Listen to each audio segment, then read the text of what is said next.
The dust of the Arizona Territory swept across the stagecoach window like phantom fingers, obscuring Lily Thompson's view of the desolate landscape beyond. Her knuckles had turned white from gripping her reticule, a meager shield against the dangers that lurked in these lawless lands. It was 1885, and a woman traveling alone might as well paint a target on her back, something Lily knew all too well as the stagecoach rattled toward Oro Blanco. "Last stop before Oro Blanco, miss," the driver called back. "Water the horses. 10 minutes." Lily nodded stiffly, though nobody could see her. 3 days of travel had left her exhausted, but sleep wouldn't come. Not when every shadow held a threat, every stranger a potential enemy. The stagecoach lurched to a halt at a dilapidated way station, and reluctantly, she stepped down into the blistering afternoon heat. The way station consisted of little more than a well, a lean-to stable, and what passed for an outhouse. 2 rough-looking men loitered near the water trough, their eyes following her movements with undisguised interest. Lily clutched her shawl tighter around her shoulders despite the heat and kept her gaze fixed on the ground. "Traveling alone, madam." One of them called out, pushing himself off the wall he'd been leaning against. Lily didn't answer, pretending not to hear as she walked briskly toward the shade of a stunted juniper tree. Her heart hammered in her chest. "Asked you a question, lady," the man persisted, his boots crunching on the gravel as he approached. "Leave the lady be, Ferris." The voice that cut through the tension was deep and steady, commanding without being loud. Lily's gaze shot up to see a tall figure silhouetted against the sun. He sat astride a chestnut stallion, one hand resting casually on his holstered revolver. Even with the sun behind him obscuring his features, there was no mistaking the broad shoulders of a man who lived his life in the saddle. "Ain't none of your business, Hart," the man called. Ferris spat, but he had already taken a step back. The rider dismounted in one fluid motion, his spurs jingling softly as his boots hit the ground. "Made it my business." He turned toward Lily, tipping his hat. "Madam." Now she could see him clearly, weathered skin bronzed by the sun, a strong jawline shadowed with stubble, and eyes the color of a summer sky. He wasn't young, perhaps mid-30s, but carried himself with the confidence of a man who knew his own strength. "Thank you," she managed, her voice barely above a whisper. "Jackson Hart," he introduced himself, keeping a respectful distance. "Heading to Oro Blanco," Lily nodded, still too shaken to speak freely. "Same direction I'm headed." He glanced at the stagecoach driver, who was watching the exchange with disinterest. "Mind if I ride alongside your coach until we reach town?" the driver shrugged. "Your time to waste, Hart." Jackson turned back to Lily. "Would that be all right with you, madam?" For the first time in days, Lily felt the vise grip of fear loosen slightly around her chest. "Yes," she said. "Thank you, Mr. Hart." When they resumed their journey, Lily watched through the window as Jackson Hart rode alongside the stagecoach, his posture alert, his gaze constantly scanning the horizon. He hadn't asked for her name or her business in Oro Blanco. He hadn't demanded payment or explanation. He had simply seen her fear and appointed himself her guardian. The shadows stretched longer across the desert floor as they continued their journey. Lily found herself studying the cowboy's profile against the setting sun. There was something in his manner that spoke of hardship overcome, of battles fought and not all of them won. Yet there was a gentleness, too, in the way he handled his horse, in the respectful distance he maintained. As the road wound through a narrow pass between 2 rust-colored mesas, Jackson suddenly raised his hand, signaling the driver to stop. The stagecoach jerked to a halt, throwing Lily forward. "What is it?" the driver called down. Jackson dismounted, examining the ground. "Tracks. Fresh." 4 riders headed into the pass. Bandits, the driver's voice had taken on an edge, could be. Jackson mounted again, drawing his rifle from its scabbard. Could be nothing. But I don't like the look of it. Take the South Fork, it's longer but safer. That'll add 2 hours. The driver protested. Better 2 hours late than not at all, Jackson replied grimly. Something in his tone made Lily shiver. She had heard stories of stagecoach robberies in the Arizona Territory, brutal affairs that often left no survivors, especially when there was a lone woman among the travelers. The driver grumbled, but turned the team onto the South Fork.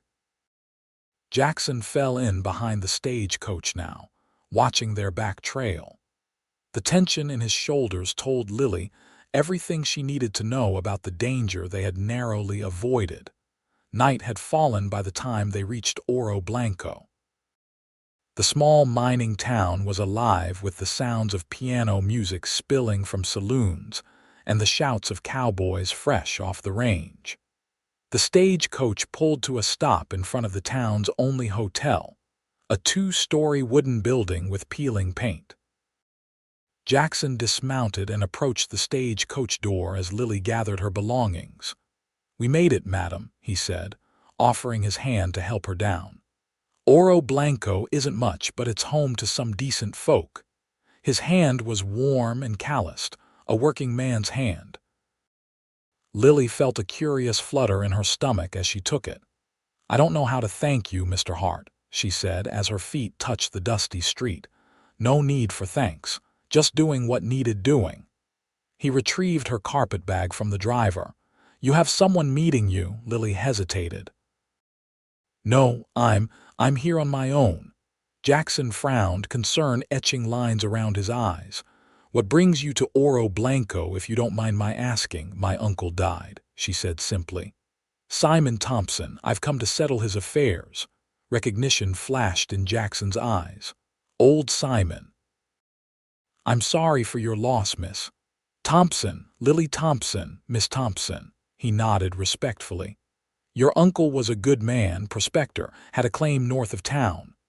"Yes, that's what his letter said." Lily glanced at the hotel, suddenly aware of how alone she was in this strange town. "I should get a room for the night." Jackson shifted, seeming to debate something internally before speaking. "Miss Thompson, Oro Blanco isn't the safest place for a woman alone. There are some who might take advantage. If you'd allow it, I'd like to continue looking out for you while you're here." Lily studied him, trying to discern his intentions. Everything she had been taught warned against trusting strange men, especially in a place like this. And yet, this cowboy had already proven himself honorable when he could have easily ignored her plight. "Why would you do that, Mr. Hart?" "You don't know me." "Knew your uncle," he said simply. "And my ma raised me to look after those who need it." He glanced around the street, where several men had already noticed the new arrival. "Seems to me you could use a friend in Oro Blanco." A friend. The word hung in the air between them. Lily had left behind everything familiar to come to this wild place, driven by necessity rather than choice. The weight of her circumstances pressed down on her shoulders, making them droop with exhaustion. "I would appreciate that, Mr. Hart," she finally said. "Thank you." He nodded, a small smile warming his features. "Let's get you settled then." Jackson escorted her into the hotel, standing protectively nearby as she secured a room from the clerk, a thin man with spectacles who regarded her with undisguised curiosity. "Room 4, top of the stairs," the clerk said, handing her a heavy iron key. "Bath's extra, but there's water in the pitcher." "Thank you," Lily said, taking the key. She turned to Jackson. "Mr. Hart, I don't wish to keep you any longer. You've been more than kind." "I'll walk you to your door," he insisted. "And if you're agreeable, I could come by in the morning, help you navigate the town, maybe take you out to your uncle's claim." "That's very generous," Lily said, touched by his continued concern. They climbed the narrow stairs, their footsteps echoing in the quiet hallway. At her door, Lily turned to face him. "Mr. Hart, I don't know how I can repay your kindness." "No repayment necessary, Miss Thompson." He cleared his throat. "I'll come by around 8 tomorrow if that suits." "That would be perfect." He tipped his hat and turned to go, then paused. "Miss Thompson." "Yes, lock your door. And if you need anything at all, I'm staying at the livery stable down the street." With that, he was gone, his spurs jingling softly as he descended the stairs. Lily entered her room, locked the door as instructed, and leaned against it, releasing a breath she hadn't realized she was holding. The room was sparse: a narrow bed with a faded quilt, a washstand with a chipped porcelain basin, a small dresser with a cloudy mirror. But it was private, and for the moment, safe. As she unpacked her meager belongings, Lily wondered about the cowboy who had appointed himself her protector. Jackson Hart was not what she had expected to find in the Arizona Territory. In a land where men took what they wanted and asked questions later, he had offered help without demand, protection without price. She sat on the edge of the bed, her mind racing despite her exhaustion. Somewhere in this dusty town or in the hills beyond lay her uncle's claim, her last hope for salvation. If Simon's letters were to be believed, there was gold in that claim, enough to secure her future, enough to ensure she would never again be at the mercy of others. As sleep finally claimed her, Lily's last thoughts were of sky-blue eyes and a deep voice that had cut through her fear like a beacon through fog.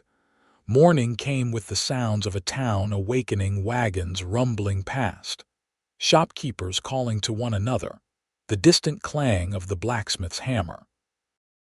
Lily dressed carefully in her most practical gown, a dove-gray cotton with minimal bustle, suitable for the dusty streets.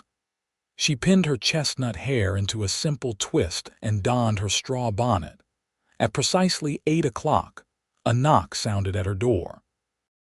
Jackson Hart stood in the hallway, hat in hand. He'd shaved, and his shirt, though worn, was clean. His eyes widened slightly at the sight of her, and Lily felt a blush rise to her cheeks.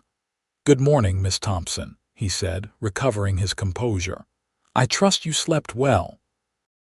"As well as could be expected, thank you." She stepped into the hallway, closing the door behind her. "I appreciate you coming as promised."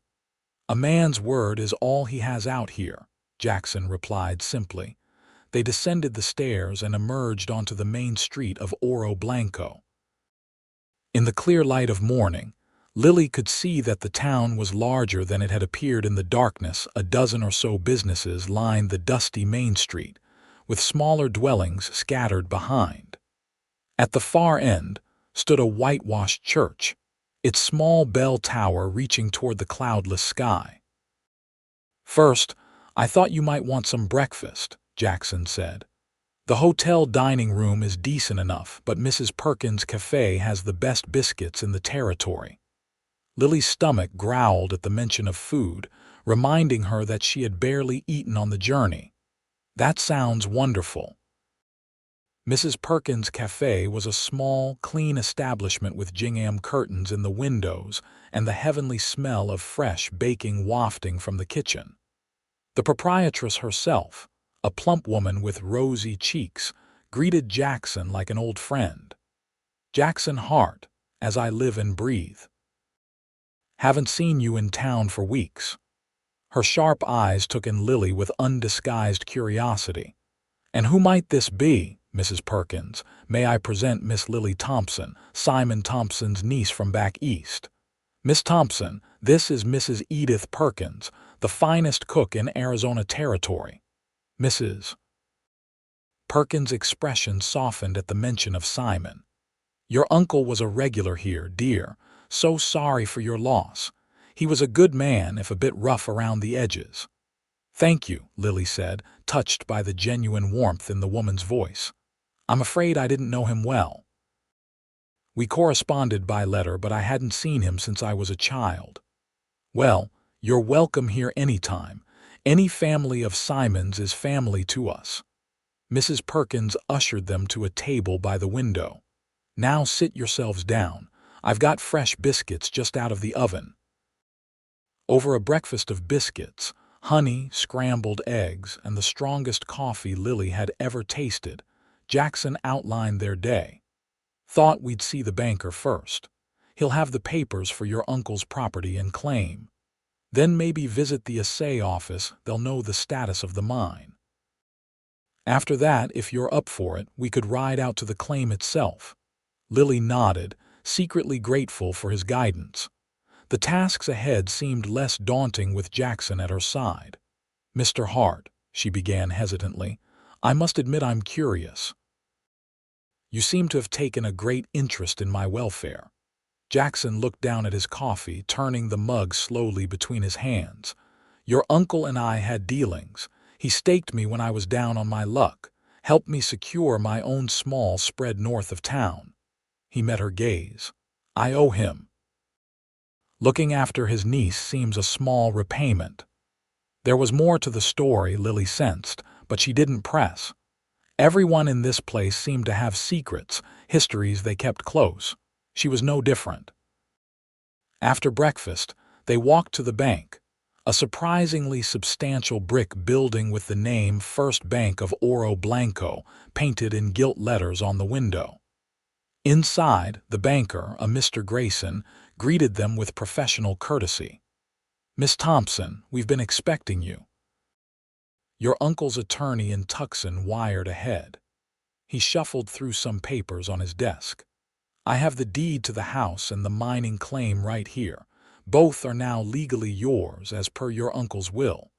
Lily accepted the documents with trembling hands. "The house, is it habitable?" Mr. Grayson and Jackson exchanged glances. "It's been empty for 6 months, the banker said carefully. "Simon lived simply." "What Mr. Grayson means," Jackson added, "is that it's a cabin, not what you might be used to back east. Basic but sound. I checked on it last week, did some minor repairs." "You did?" Lily looked at him in surprise. Jackson shrugged. "Seemed the right thing to do when I heard you were coming." A warm feeling spread through Lily's chest at this further evidence of his thoughtfulness. "Thank you." Mr. Grayson cleared his throat. "There's also the matter of your uncle's account." He pushed a bank book across the desk. "As you can see, the balance is modest. Simon invested most of his capital in the claim." Lily glanced at the figure and felt her heart sink.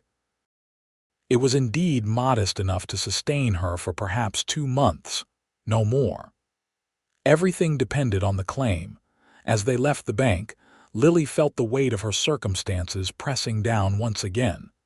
Jackson must have sensed her distress, for he spoke gently as they walked toward the assay office. "Mining's a gamble, Miss Thompson. Your uncle knew that better than most. But he believed in that claim of his. Said he was close to a big strike." "Did you believe him?" Lily asked, studying Jackson's face. He considered the question carefully before answering. "Simon wasn't a man given to wild fancies. If he said there was gold there, I'd wager there is." The assay office provided both hope and concern. The assayer, a thin man with stained fingers named Peterson, confirmed that Simon Thompson's last samples had shown promising gold content. But he also warned that without continued work, the claim could be taken over by others if left unworked for too long. "How long do I have?" Lily asked. "Legally, 30 days from Simon's death," Peterson replied. "That gives you about 3 weeks. "I need to hire miners," Lily said, more to herself than the others. Jackson nodded. "Won't be easy. Most able-bodied men around here are already working claims or ranches, and those that aren't." He left the implication hanging. "Would not be trustworthy," Lily finished for him.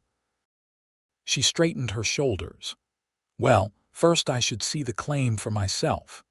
They borrowed a gentle mare from the livery for Lily, and soon they were riding north out of town, following a winding trail that led into the foothills. The landscape was unlike anything Lily had ever seen, vast, rugged, beautiful in its harsh way. Saguaro cacti stood like sentinels against the sky, and in the distance, mountains shimmered in the heat. Jackson rode slightly ahead, occasionally pointing out landmarks or naming the desert plants they passed. Lily found herself watching him, the easy way he sat his horse, the breadth of his shoulders under his worn shirt, the profile of his face beneath his hat brim.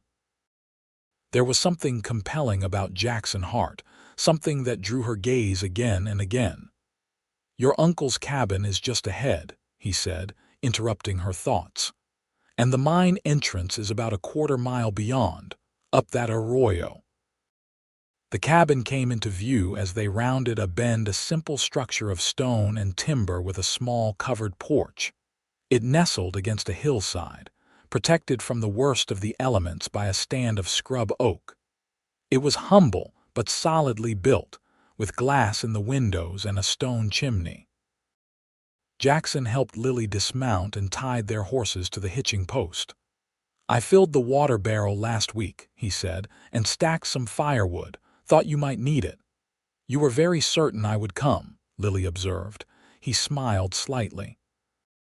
"Simon mentioned in his letters that you were determined, said you had grit. He wrote to you about me." Lily was surprised, occasionally. Jackson seemed suddenly self-conscious. "He was proud of you, said you were making your way as a schoolteacher despite difficulties."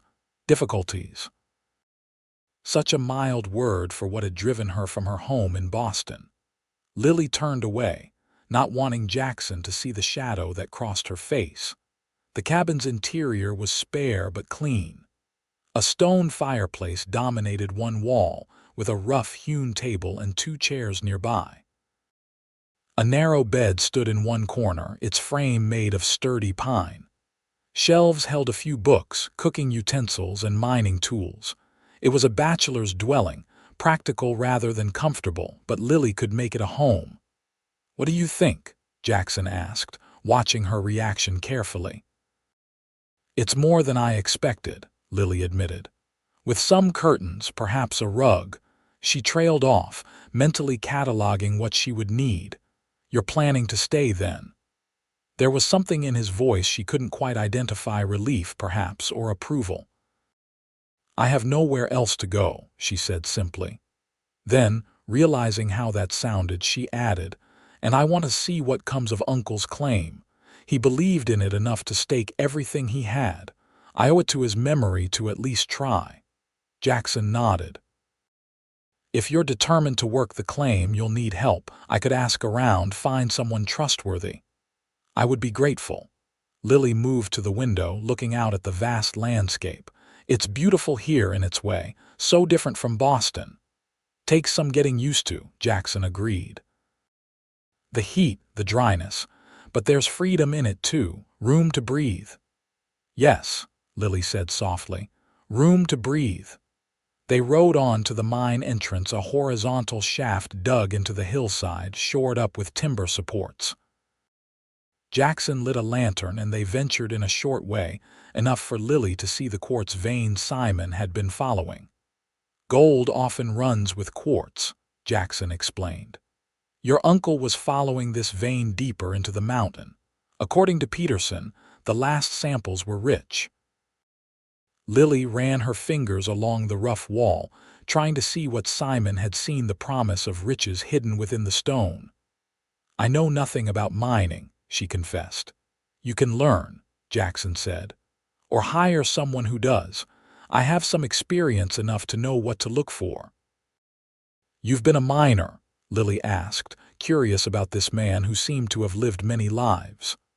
"Among other things," he said with a small smile. "Cowhand, scout, freighter. Even tried my hand at ranching lately. A man does what he must out here." They emerged from the mine into the blinding sunlight. As Lily's eyes adjusted, she noticed storm clouds building in the distance. "We should head back," Jackson said, following her gaze. "Storms come up quick this time of year." They had just mounted when the first rumble of thunder rolled across the hills. The horses shifted nervously, sensing the change in the air. "Stay close," Jackson advised as they set off. "If it gets bad, we can shelter at my place. It's closer than town." They rode at a quicker pace, but the storm moved faster. The wind picked up, bringing with it the scent of rain and the sting of dust. Lightning flashed, followed almost immediately by a crack of thunder that made Lily's mare shy and dance sideways. "Easy," Lily soothed, though her own heart was racing. Boston thunderstorms had never felt so immediate, so threatening. The first fat drops of rain began to fall as Jackson pointed to a structure ahead, a small ranch house with a barn and corral, set in a protected hollow. "My place," he called over the rising wind. "We'll wait it out there." They reached his homestead just as the heavens opened. Rain came down in sheets, turning the ground instantly to mud. They unsaddled the horses quickly and led them into the barn, where Jackson fed and watered them while Lily stood in the doorway, watching the storm rage. "It's magnificent," she said when he joined her. "Terrifying, but magnificent." "That's the Arizona territory for you," he replied, standing close enough that she could feel the warmth of him. "Beautiful and dangerous in equal measure." A gust of wind drove the rain sideways, forcing them to step back. Jackson gently touched her elbow. "Let's get to the house." "You're soaked through." His home was similar to Simon's cabin but larger, with 2 rooms instead of 1.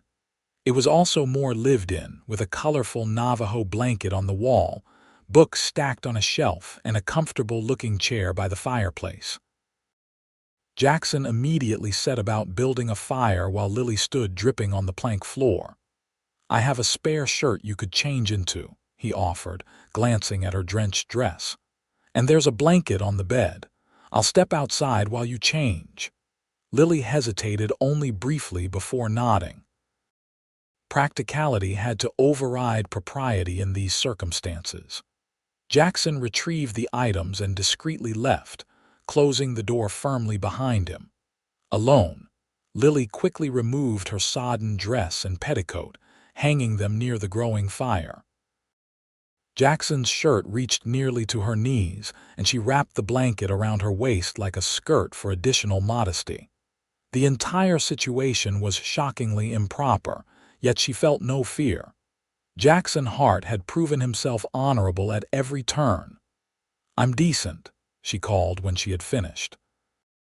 He re-entered, his own shirt plastered to his broad chest, hair dripping. His eyes widened slightly at the sight of her in his clothing, but he quickly averted his gaze. "I'll just change as well," he said, retrieving another shirt from a trunk. This time it was Lily who stepped outside, despite the rain, to give him privacy. When she returned, he had changed and was setting a pot of coffee on the stove. His hair was still damp, curling slightly at the nape of his neck. Lily found herself wondering what it would feel like to touch those curls. "The storm settled in," Jackson said, nodding toward the window where rain continued to pour. "Might be a while." "I'm keeping you from your work," Lily said, suddenly conscious of the imposition. He shook his head. "Nothing that won't wait." He poured coffee into 2 tin cups and handed one to her. "Tell me about Boston, Miss Thompson. What made you leave?" The question was direct, but his tone was gentle, without prying.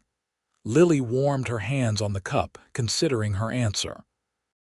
"I was a school teacher," she began. "I loved teaching, loved the children, but the school board. There was a man, the chairman." She took a steadying breath. "He made advances. When I refused, he made accusations, said I was morally unfit to teach." Jackson's expression darkened. "What kind of man does that?" "A powerful one," Lily said simply. "No one questioned him. My reputation was ruined. I couldn't find another position." She stared into her coffee. "When Uncle Simon's letter came, telling of his claim and inviting me to visit, it seemed like divine providence. Then the news of his death arrived, along with the lawyer's letter saying I had inherited. It was my only chance. So you left everything behind. I had nothing to leave, she said with a sad smile. Just a room in a boarding house and memories I'd rather forget. Jackson was silent for a moment, his blue eyes thoughtful. Your uncle used to say that the West was a place for new beginnings. No one cares who your father was or what mistakes you've made. All that matters is what you do now. Is that true? Lily asked, hope rising within her. Has been for me, he replied. I came here with nothing but a bad reputation and too many regrets. Found work, saved money, eventually bought this place. People judge me on what they see, not what they've heard. And what about you, Mr. Hart? Lily ventured. What brought you to Oro Blanco? A shadow crossed his face. War, he said simply. After Appomattox, I couldn't go home. Too many ghosts. Drifted west instead. You fought for the Union, he nodded. Pennsylvania infantry, but that doesn't matter much out here. Met plenty of former Confederates I'd call friends now. He glanced at the window. Rain's letting up. We should get you back to town before dark. The change of subject was abrupt, and Lily sensed there were depths to Jackson Hart's story he wasn't ready to share. She respected his reticence after all. She hadn't told him everything either. Her clothes were still damp but wearable. Once again, Jackson gave her privacy to change, and soon they were riding back toward Oro Blanco. The storm had washed the world clean, leaving behind a crystal clarity to the air and a sweet, earthy scent. I've been thinking about your situation, Jackson said as they rode. There's a man named Charlie Walsh who might help with the mine. He's worked claims all over the territory, knows his business. He's getting on in years now, but he's honest and knowledgeable. Could you introduce us? He usually has supper at the Miner's Rest. We could meet him there tonight, if you're not too tired. Lily considered the propriety of dining in a public house with a man she barely knew, then mentally shrugged. Conventions that governed Boston society held little sway in Oro Blanco. I would appreciate that, she said. They parted at the hotel, with plans to meet again at 7. Alone in her room, Lily found herself reflecting on the day and on Jackson Hart. There was something compelling about the cowboy, something that drew her despite her determination to remain independent. It wasn't just his kindness or his evident integrity, though those qualities were rare enough. There was a depth to him, a complexity that intrigued her. She shook herself from these thoughts and focused on practical matters. If she was to make a life here, she needed to establish herself properly. Tomorrow, she would inquire about purchasing supplies for the cabin, perhaps see if there were any books available for sale. The banker had mentioned that Simon had appointed an attorney in Tucson. She should write to him, ensure that all legal matters were properly addressed. At 7 precisely, Jackson arrived to escort her to the Miner's Rest. The establishment was busy but respectable, with miners and cowboys sharing tables, the atmosphere lively but not rowdy. Jackson guided her to a corner table where an elderly man with a magnificent white beard sat nursing a glass of whiskey. Charlie, Jackson greeted him. Like you to meet someone. This is Miss Lily Thompson, Simon's niece from back east. Charlie Walsh stood with surprising agility for a man of his years. Miss Thompson, a pleasure. Your uncle was a fine man, terrible loss. Thank you, Mr. Walsh, Lily said, taking the seat Jackson held for her. Mr. Hart tells me you're knowledgeable about mining. Been chasing color for 40 years, Charlie said with a nod. Found some, lost more. That's the miner's life. Over a simple but hearty meal of beef stew and cornbread, Charlie shared his assessment of Simon's claim. It's promising, he said, stroking his beard thoughtfully. Simon was following a good vein and the samples were getting richer. But mining takes capital, Miss Thompson. Equipment, explosives, timber for shoring. And labor, of course. I have some funds, Lily said carefully. Not a fortune, but enough to make a start. I might know a couple of fellows who'd work for a share rather than wages, Charlie mused. Experienced men, not drifters. They'd want a quarter share each. Leaving half for Miss Thompson, Jackson interjected. That's fair, Charlie nodded. I could oversee them, make sure the work's done right. Don't have the strength for the heavy labor anymore, but I know what to look for. Would want a small percentage myself. 10%, Jackson suggested. Make it 15, Charlie countered. I bring 40 years of experience. 12.5, Lily said firmly. With an additional 2.5% if the claim produces over a certain amount. Both men looked at her with surprise, which quickly transformed to respect in Charlie's case. Done, the old miner said, extending his hand. You drive a hard bargain, Miss Thompson. Simon would be proud. Lily shook his hand, trying not to show her relief. She had no idea if her counter-offer had been reasonable, but it had seemed important to demonstrate that she wouldn't be easily taken advantage of. I'll talk to the men tomorrow, Charlie continued. They're reliable Tom Reeves and his brother-in-law, Mike Donovan. Good miners, both of them. Thank you, Mr. Walsh. I'll visit the assay office tomorrow to make the arrangements official. As they left the miner's rest, Jackson gave her an appraising look. You handled that well. Charlie's fair, but he respects someone who can negotiate. Lily smiled, feeling a small glow of pride. I may be new to mining, Mr. Hart, but I'm not entirely without resources. I managed the school's budget for 3 years. Numbers and negotiations are not foreign to me. I'm beginning to think there's a great deal more to you than meets the eye, Miss Thompson, Jackson said, his voice warm with admiration. The next morning, Lily and Jackson visited the assay office to draw up the necessary papers. By afternoon, Charlie had secured the agreement of Reeves and Donovan, and plans were made to begin work on the mine the following day. I should move into the cabin, Lily decided as they left the assay office. It makes no sense to stay at the hotel when I have a perfectly good home. It's isolated, Jackson pointed out, and basic. I'm not afraid of isolation or simplicity, Mr. Hart. And it would be prudent to conserve my funds. He couldn't argue with that logic. At least let me help you get settled. There are supplies you'll need. Together they visited the general store where Lily purchased essentials: flour, coffee, sugar, salt, dried beans, a few canned goods. She added fabric for curtains, a new kettle to replace Simon's rusted one, lamp oil and candles. Jackson insisted on contributing a rocking chair he'd spotted at the furniture maker's shop. Every home needs a comfortable chair, he said when she protested. Consider it a housewarming gift. By late afternoon, they had loaded Lily's purchases onto Jackson's wagon and were headed toward the cabin. The day was cooler than the previous one, with a gentle breeze that made the journey pleasant. Lily found herself looking forward to establishing her new home, to creating a space that was truly hers. The cabin welcomed them with the golden light of late afternoon slanting through the windows. While Jackson unloaded the supplies, Lily swept the floor and dusted the shelves, already feeling a sense of ownership.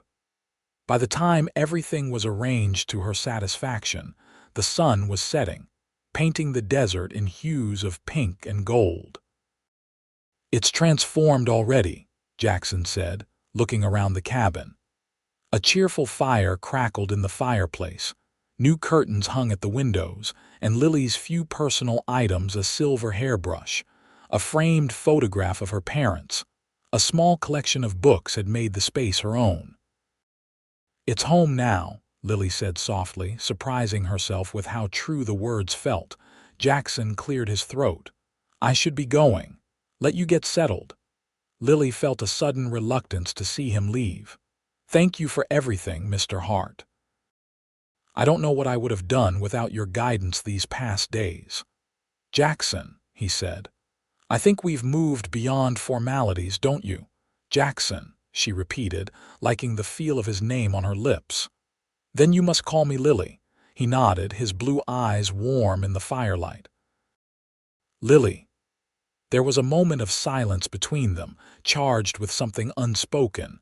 Then he reached for his hat. "I'll check on you tomorrow, and Charlie will bring Reeves and Donovan by in the morning to start work on the mine." "Good night, Jackson," she said, walking him to the door. "Lock up behind me," he reminded her. "And if you need anything at all, fire 3 shots in the air. I'll hear them." After he left, Lily stood on the porch, watching his silhouette recede into the gathering darkness. The vastness of the night sky above her was studded with more stars than she had ever seen in Boston. The silence was profound, broken only by the occasional call of a night bird or the distant yip of a coyote. For the first time since arriving in Arizona territory, Lily felt a sense of peace settle over her. The challenges ahead were daunting but not insurmountable. She had a home, a potential source of income, and most unexpectedly a friend in Jackson Hart. The next weeks fell into a pattern. Each morning, Charlie, Reeves, and Donovan would arrive to work the mine, while Lily kept the books and learned about mining operations. Jackson would often ride by, ostensibly to check on progress, but increasingly to spend time with Lily.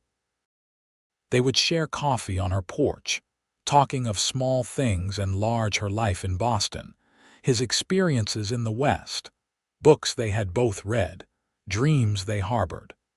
Lily found herself looking forward to his visits with an eagerness that both thrilled and frightened her. After the betrayal in Boston, she had vowed to rely only on herself, to need no one. Yet Jackson was steadily becoming essential to her happiness. 3 weeks after her arrival in Oro Blanco, Charlie brought exciting news.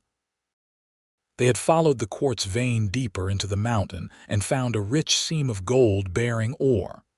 "It's a proper strike," the old miner announced, his eyes gleaming with excitement. "Not just color, but real payrock. Simon was right all along." Lily sat down abruptly, overwhelmed by the implications. "How much?" "Too early to say exactly, but if the vein continues as it is, you're a wealthy woman, Lily Thompson." That evening, when Jackson visited, Lily shared the news, her eyes bright with elation. "I can scarcely believe it," she said as they sat together on the porch, watching the sunset. "All those years Simon spent searching, and now—" "He'd be pleased it was you who benefited," Jackson said. He often spoke of how he wished he could do more for his brother's child. Lily looked at him curiously. "You and my uncle were close, weren't you? Yet you never fully explained how you knew him." Jackson was silent for a long moment, his gaze fixed on the distant mountains. "I was in a bad way when I first came to Oro Blanco," he finally said. "The war. It leaves marks on a man, some you can see, some you can't." He absently rubbed his left shoulder, where Lily knew he carried a scar from a Confederate bullet. "I was drinking too much, fighting, drifting without purpose. Simon found me one night, half dead after a brawl outside the Silver Dollar. Instead of leaving me there, he brought me to his cabin, patched me up." Jackson's voice had grown soft with remembrance. "When I was well enough, he put me to work helping at his claim, gave me purpose again." "That sounds like the uncle I remember from childhood," Lily said. "Gruff but kind-hearted. He talked about you often," Jackson continued. "Proud of his schoolteacher niece back east, showed me your letters." He hesitated. "In fact, he once said, but it doesn't matter now." "What did he say?" Lily pressed, intrigued by his sudden reticence. Jackson looked uncomfortable. "He had this notion that you and I might suit each other. Said we were both stubborn, both had our share of troubles, but we were good people underneath." He laughed self-consciously. "Old man's fancy, that's all." Lily felt her cheeks warm. "I see. I didn't mean to embarrass you, Jackson said quickly. It was just Simon being Simon, always trying to fix people's lives. I'm not embarrassed, Lily assured him, though her heart was beating rather faster than usual. It's touching that he thought of my future happiness. Their eyes met, and something passed between them, a recognition, perhaps, of possibilities neither had allowed themselves to consider until now. The moment was interrupted by the sound of approaching horses. Jackson was on his feet instantly, hand moving to the revolver at his hip. "Stay here," he said, his voice suddenly hard. 3 riders emerged from the gathering dusk. Even in the fading light, Lily could see that they were rough men, the kind that populated saloons rather than honest businesses. "Evening, Hart," the lead rider called. "Heard there was a lady living out here all alone. Thought we'd pay our respects." "Miss Thompson isn't alone," Jackson replied evenly. "And she doesn't need your respects, Ferris." Lily recognized the name, the man from the way station, the one who had accosted her on her arrival. "Word in town is the Thompson claim struck gold," another of the men said. "That true, Hart? That's Miss Thompson's business, not yours." Ferris spat a stream of tobacco juice onto the ground. "Might make it our business. Lonely woman, valuable claim. Seems like she could use some protection." "She has protection." Jackson's voice was dangerously quiet now. "You can't be here all the time, Hart," the third man taunted. "Got your own spread to look after, ain't you?" Lily stepped forward, standing shoulder to shoulder with Jackson. "Gentlemen," she said, keeping her voice steady despite her fear, "I appreciate your concern, but as Mr. Hart said, I'm well protected. My miners are camped just beyond that rise, and they're very particular about who visits." It was a bluff Charlie and the others returned to town each evening, but delivered with enough confidence that the men hesitated. "Additionally," she continued, emboldened by their uncertainty, "Sheriff Taylor has taken a personal interest in my safety. He rides out this way regularly." This, too, was false, but the mention of the sheriff seemed to give the men pause. "Just being neighborly," Ferris muttered, but there was less conviction in his tone. "Come on, boys. Place smells like trouble anyway." They wheeled their horses and rode off into the darkness. Lily released a shaky breath she hadn't realized she was holding. "That was quick thinking," Jackson said, his admiration evident. "But they'll be back. Men like that don't give up easily, especially with gold involved. What should we do?" Jackson ran a hand through his hair, his expression troubled. "I don't like leaving you out here alone, not now that word's out about the strike." "I won't be driven from my home by threats," Lily said firmly. "I'm not suggesting you should be, but precautions are needed." He thought for a moment. "I could stay sleep in the barn, keep watch."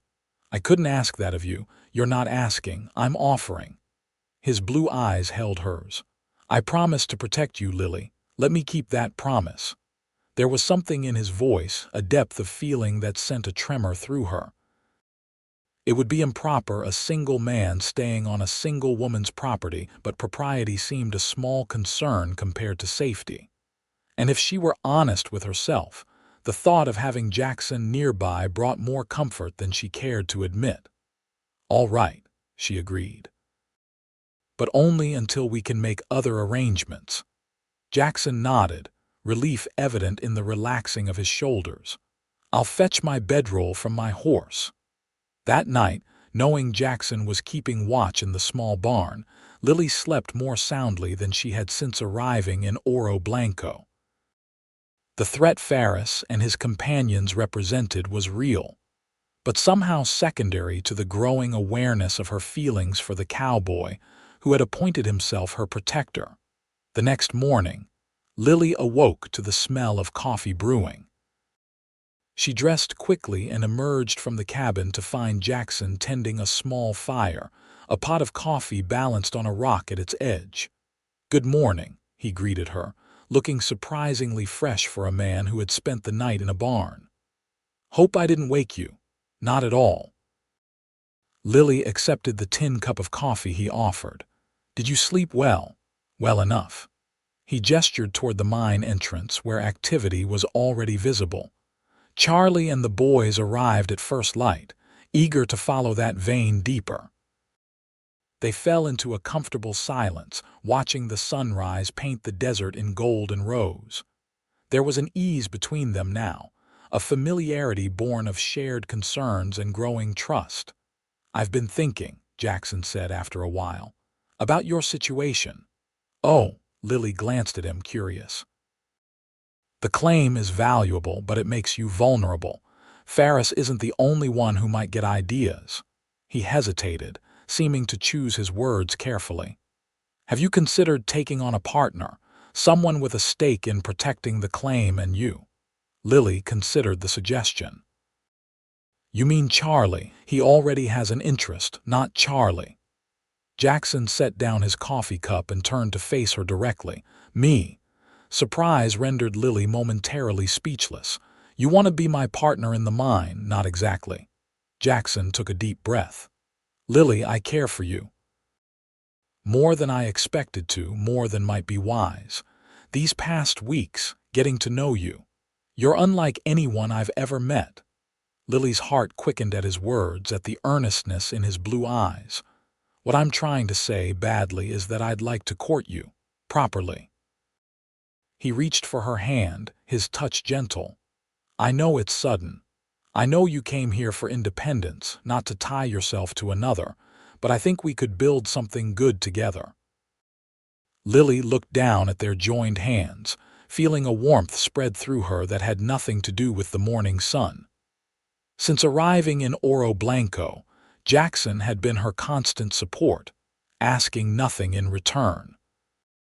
His integrity, his quiet strength, his gentle consideration all had gradually worn away the walls she had built around her heart after Boston. "I care for you too, Jackson," she admitted softly, "but I'm afraid. After what happened in Boston, I promised myself I wouldn't depend on anyone again." "I'm not asking you to depend on me," he said. "I'm asking for a chance to walk beside you, as equals." His thumb traced small circles on the back of her hand. "You're the strongest woman I've ever known, Lily Thompson. I don't want to change that. I just want to be part of your life." In that moment, looking into his eyes, Lily made her decision. She had come to the Arizona territory seeking refuge, a place to rebuild her life. She had found that and so much more. "Yes," she said simply. "I would like that very much." The smile that illuminated Jackson's face was like sunrise breaking over the mountains. Slowly, giving her time to pull away if she wished, he leaned forward and pressed his lips to hers in a kiss that was gentle yet filled with promise. When they parted, both a little breathless, Lily couldn't help but laugh softly. What will people in town say? The Boston school teacher and the cowboy. "They'll say Simon Thompson was wiser than any of us gave him credit for," Jackson replied, his eyes crinkling at the corners. The sound of approaching horses interrupted the moment. Jackson tensed, but relaxed when he recognized Charlie's distinctive gray mare. "Miss Thompson," the old miner called excitedly as he dismounted. "You need to see this. The veins widening, richest ore I've seen in 20 years. As they followed Charlie to the mine entrance, Jackson's hand found Lily's, their fingers intertwining naturally. The future stretched before them, golden with possibility, a future neither could have imagined when Lily first stepped down from the stagecoach, traveling alone and afraid, and a cowboy rode guard without being asked. The weeks that followed were busy ones for Lily and Jackson. The mine proved increasingly productive, with each day's work revealing more of the rich veins Simon had been convinced existed. Charlie oversaw the operation with the expertise of his many years, while Reeves and Donovan did the heavy labor of extracting the ore. Jackson divided his time between his own small ranch and Lily's claim, gradually moving more of his belongings to the cabin. Their courtship progressed at a measured pace, with regular visits to town for church services and occasional meals at Mrs. Perkins' cafe, where the good-hearted proprietress watched their growing relationship with evident approval. About time Jackson Hart found himself a good woman, Mrs. Perkins remarked to Lily one afternoon as they shared tea. That man's been alone too long, carries too much on his shoulders. He doesn't speak much about his past, Lily admitted. I know he fought in the war, that he had difficult years afterward. Mrs. Perkins nodded sagely. War changes men. Some it breaks, some it just bends. Jackson bent, but he didn't break. Credit to him that he found his way through the darkness. She patted Lily's hand. And credit to you that you've brought light back to his eyes. Word of the Thompson claim's success spread throughout Oro Blanco and beyond. The first substantial shipment of ore to the assay office yielded enough gold to secure Lily's financial future, with promises of more to come. With her newfound security came decisions about the future. I've been thinking about the cabin, Lily told Jackson one evening as they sat together on the porch, watching the sunset. It served us well, but with the mine's success, perhaps we should consider building something more substantial. Jackson nodded thoughtfully. I've had similar thoughts about my place. The house is sound but small. The land is good, though better grazing than you have here. Are you suggesting we combine our properties? Lily asked, a smile playing at the corners of her mouth. I'm suggesting we combine our lives, Jackson replied, reaching into his pocket and withdrawing a small box. Officially. Lily's breath caught as he opened the box to reveal a delicate gold band set with a small but perfect diamond that caught the last rays of the setting sun. Lily Thompson, Jackson said, his voice steady despite the nervousness visible in his eyes. I love you. More than I thought possible, more than I deserve. Would you do me the honor of becoming my wife? Tears sprang to Lily's eyes, not tears of sadness, but of overwhelming joy. In this man, she had found not just protection but partnership, not just safety but love. Yes, she whispered. Yes, Jackson Hart, I will marry you. His hand trembled slightly as he slipped the ring onto her finger, then drew her into a kiss that spoke of all the promise their future held. They were married 2 weeks later in Oro Blanco's small white church. The entire town turned out for the occasion, Charlie Walsh resplendent in a suit that had seen better days, but had been carefully brushed for the occasion. Mrs. Perkins beaming with maternal pride. Reeves and Donovan scrubbed clean of mine dust. Even Sheriff Taylor, who had indeed taken an interest in the Thompson claimed security after Jackson reported Ferris's threatening behavior. Lily wore a gown of ivory silk ordered from Tucson, with lace at the collar and cuffs that Mrs. Perkins declared the finest seen in these parts in 20 years. Jackson, almost unrecognizable in a new black suit, waited for her at the altar with an expression of wonder, as if he couldn't quite believe his good fortune. After the ceremony, the celebration moved to the Miners' Rest, where tables had been pushed aside to create space for dancing. Lily and Jackson moved together to the music of a fiddle and accordion, their steps perfectly matched, their eyes rarely leaving each other's faces. "Happy, Mrs. Hart," Jackson murmured as he guided her through the steps of a waltz. "Beyond words," Lily replied, savoring the new name. It represented not a loss of identity, as she once might have feared, but an expansion of it. She was still Lily Thompson, the determined young woman who had traveled alone across the country to claim her inheritance. But she was now also Lily Hart, beloved wife and partner. They made their home on Jackson's ranch, which offered better water and grazing land than the area around the mine. The cabin there was expanded and improved, with a proper kitchen, a second bedroom for future children, and a wide porch where they could sit in the evenings, talking or simply enjoying each other's presence. The mine continued to produce, though not at the spectacular levels of those first few months. It provided enough income to secure their future and to allow them to improve the ranch, purchasing additional cattle and hiring help for the busiest seasons. Ferris and his companions made one more attempt to intimidate Lily, appearing at the ranch while Jackson was in town. They found her on the porch, a shotgun across her lap and determination in her eyes. "Mr. Ferris," she greeted him calmly. "I believe we've discussed your unwelcome visits before." "Heard you married Hart," Ferris said, eyeing the shotgun warily. "Thought maybe that changed things." "The only thing that's changed," Lily replied, "is that now I have even more reason to protect what's mine." She lifted the shotgun slightly.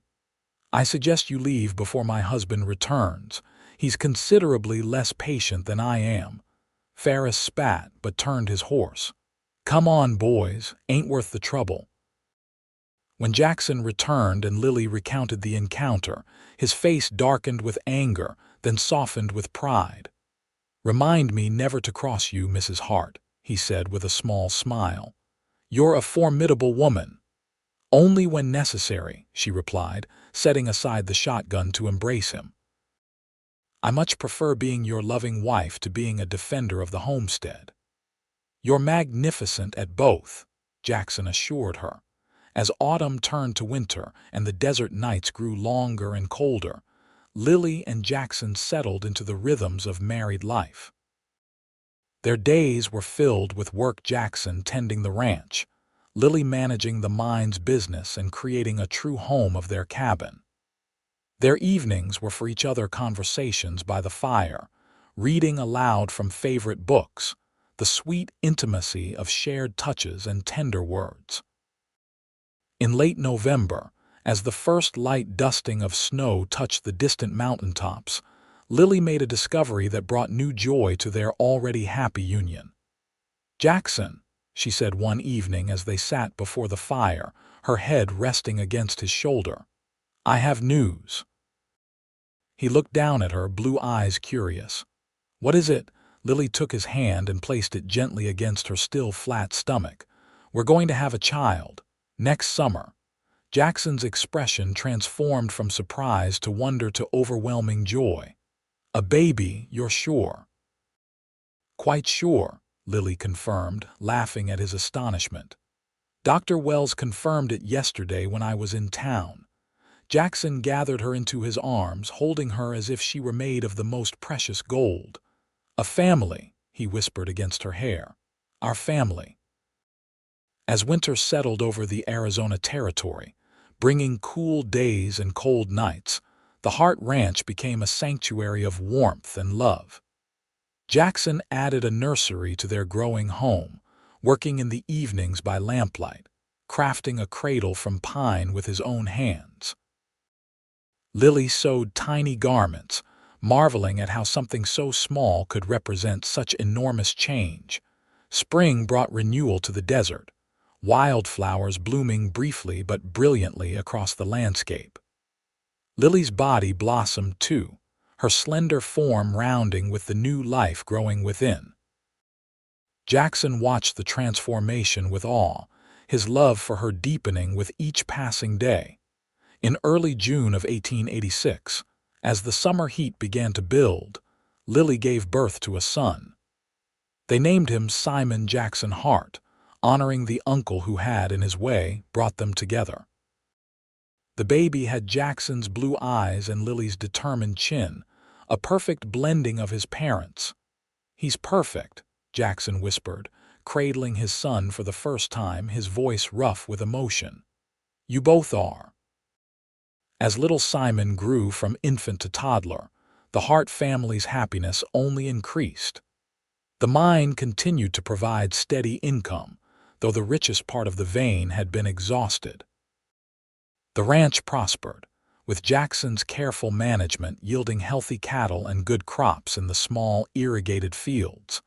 Lily resumed her involvement in town affairs, once Simon was old enough, teaching reading and writing to the children of Oro Blanco 3 afternoons a week. The town had grown since her arrival, with new businesses and families attracted by the region's mining and ranching opportunities. On the second anniversary of their wedding, Jackson surprised Lily with a gift, the deed to a small building on Oro Blanco's Main Street. "For what?" she asked, puzzled. "For whatever you want," he replied. "A shop, a proper school, a library, your choice." Lily's eyes lit with inspiration. "A library. Oro Blanco needs books, needs knowledge. Children here should have the same opportunities as children back east." And so the Oro Blanco Library came into being, with Lily as its first librarian and primary benefactor. She wrote to contacts in Boston, soliciting donations of books, and used mine profits to purchase more. The small building became a center of learning and community, a legacy that would outlast even the gold that had made it possible. 3 years after Simon's birth, the Hart family welcomed a daughter, Emma Rose. She had her mother's chestnut hair and her father's quiet strength. Simon took his role as big brother seriously, solemnly promising Jackson that he would always protect his baby sister. Life was not without challenges. A drought in '89 threatened the ranch's survival, forcing difficult decisions and long hours of work to save the cattle. A cave-in at the mine injured Donovan, though not seriously, and reminded them all of the dangers that lurked beneath the Earth's surface. Through it all, Lily and Jackson faced each challenge together, their partnership only strengthening with each obstacle overcome. They built a life richer than either could have imagined on that day, when a frightened young woman stepped down from a stagecoach, and a lonely cowboy appointed himself her protector. On a warm evening in the summer of 1895, 10 years after their first meeting, Lily and Jackson sat together on their porch, watching their children play in the yard. Simon, now 9, was showing 6-year-old Emma how to twirl a small lasso. Their youngest, 3-year-old Thomas, toddled after his siblings, determined to join their game despite his unsteady legs. "Did you ever imagine this?" Lily asked, leaning against Jackson's shoulder. "That day at the way station when you intervened with Ferris?" Jackson smiled, wrapping his arm around her. "Never. I just saw a woman traveling alone and clearly afraid. Doing what needed doing seemed natural." He pressed a kiss to her temple. "Best decision I ever made." "For both of us," Lily agreed, watching as Simon successfully showed Emma how to loop her lasso around a fence post. "I came west seeking only safety and independence. I found love, family, purpose. And I found the other half of my soul," Jackson said softly, "the part that makes me whole." As the sun set over their land, painting the desert in gold and crimson, Lily reflected on the journey that had brought them to this moment. From fear to security, from loneliness to love, from strangers to family, it was a path neither could have foreseen, yet one that seemed, in retrospect, inevitable. The Oro Blanco mine still produced enough to maintain their comfortable life. The Hart Ranch had grown to be one of the most prosperous in the region. Their children were healthy, happy, and growing in the freedom of the western landscape. But more precious than gold or land or even success was the love they had built together, a love born in the most unlikely of circumstances, nurtured through challenges, and now flourishing in the life they shared.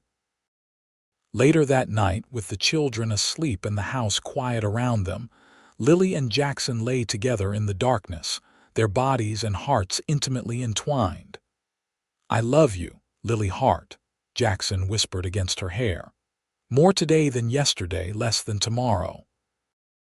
"And I love you," Lily replied, her fingers tracing the familiar contours of his face. "My protector, my partner, my love." In the vastness of the Arizona night, with stars scattered like diamonds across the velvet sky. Their love was a beacon, a light that had guided them from fear to joy, from loneliness to belonging, from strangers to soul mates. And in that love, they had found their true home,